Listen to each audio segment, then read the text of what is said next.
Hai, perkenalkan nama saya Adrian Putrawahono, NPM 6111901 dari Fakultas Teknik Program Studi Arsitektur, Universitas Katolik Parahyangan, untuk mata kuliah Fenomenologi Agama tahun ajaran 2020-2021. Jadi, melalui video ini, saya akan membahas mengenai sikap intoleransi beragama yang ada di Indonesia.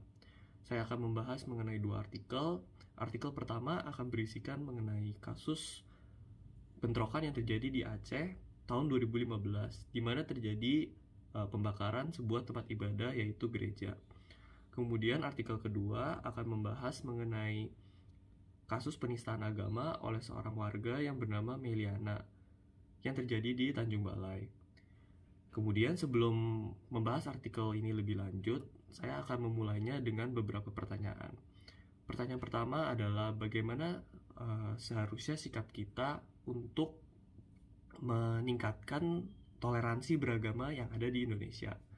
Kemudian pertanyaan berikutnya adalah bagaimana seharusnya peran pemerintah untuk mencegah berbagai bentrokan yang seringkali terjadi dewasa ini akibat intoleransi beragama di Indonesia.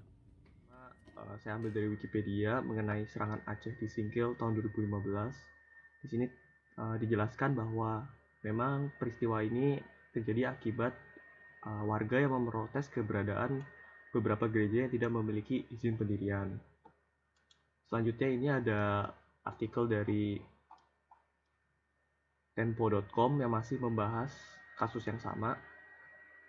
Jadi di sini terlihat bahwa sebenarnya memang sudah dilakukan dialog antara pemerintah daerah dengan warga untuk dilakukan pembongkaran. Namun warga tetap menentang keputusan tersebut dan mendesak untuk dilakukannya pembongkaran lebih cepat, sehingga akhirnya warga bergerak sendiri dan melakukan bentrokan.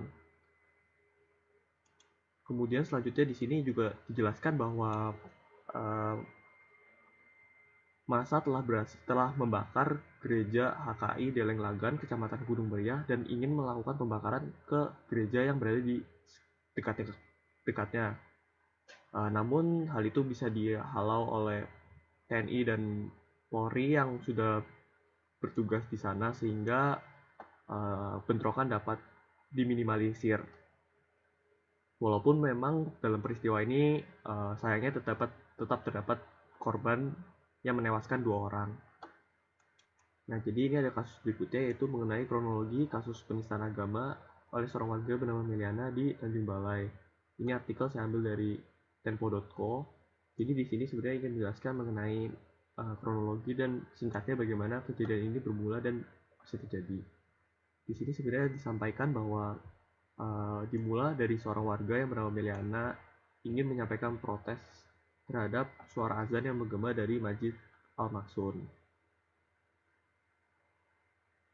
Nah, singkat cerita, protes dari seorang warga ini menyebar ke beberapa warga sekitar yang tidak terima, kemudian emosi dan akhirnya terjadi bentrokan.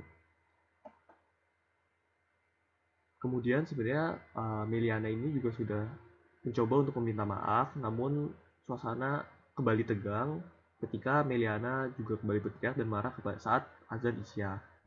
Nah, dari dua contoh kasus di atas yang sudah saya sampaikan, dapat kita lihat bahwa sebenarnya kasus intoleransi beragama di Indonesia, bentrokan-bentrokan yang terjadi seringkali terjadi karena dari dalam diri kita sendiri.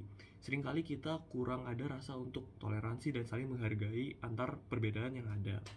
Sehingga hal ini dapat dihindari dengan cara kita merefleksikan diri kita sendiri, apakah yang kita lakukan selama ini sudah baik atau belum, dan juga menambah wawasan kita dengan cara membaca literatur mengenai perbedaan keagamaan yang ada di Indonesia.